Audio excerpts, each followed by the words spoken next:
আজকের জন্য আমি আন্তরিকভাবে ক্ষমা প্রার্থী। আমার মানে ভেতরের গতিটা বারবার নষ্ট হয়ে যাচ্ছে। লাস্টে চাচ্ছিলাম সামান্য কথা বলবো, কিন্তু এদিকের পরিবেশ দেখে এদের কি হলো আল্লাহ ভালো জানে, কথা বলার ওই গতিটা নষ্ট হয়েছে। তো ক্ষমা চাই, ইনশাআল্লাহ আল্লাহ তাআলা আগামীতে কখনো দেখা করলে কথা হবে। আলহামদুলিল্লাহ রাব্বিল আলামিন ওয়াসসালাতু ওয়াসসালামু আলা সাইয়্যিদিল মুরসালিন ওয়া আলা আসলে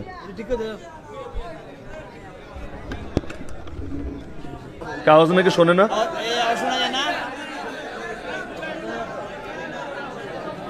ওই ম্যাকটা দেন তো, ওইটা দেন, খুলে দেন।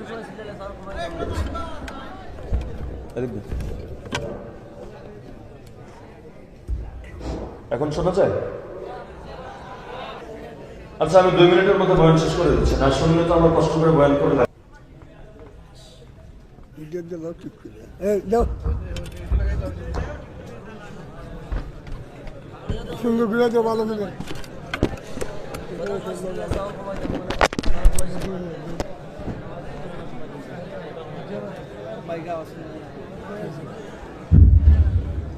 এত বড় কথায় ব্যাঘাত পড়লে কথা বলা মুশকিল আসলে।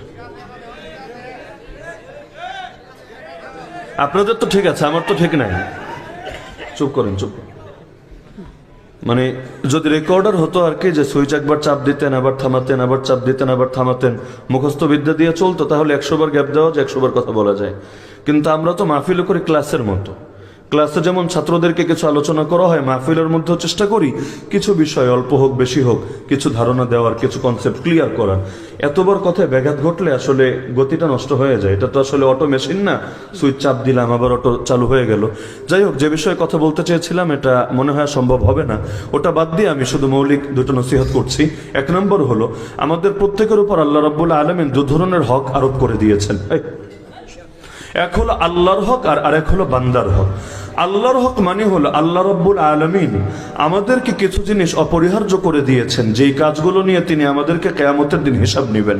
আর দ্বিতীয় হলো বান্দার হক। বান্দা হিসাবে সেই বান্দা যেই হোক, নবী হোক, সাহাবী হোক, আলেম ওলামাই হোক, বাবাই হোক, মাই হোক, পাড়া প্রতিবেশী হোক, যেই হোক না কেন, এদের কি সমস্যা?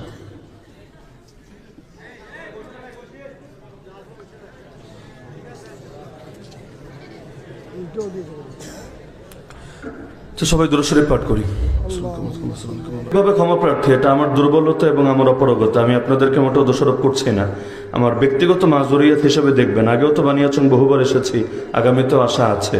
তো কথাবার্তা তো আগেও বলেছি, বলতে তো আমার দ্বিধার কিছু নেই। আর দারুস সালাম আর এক দারুস সালাম।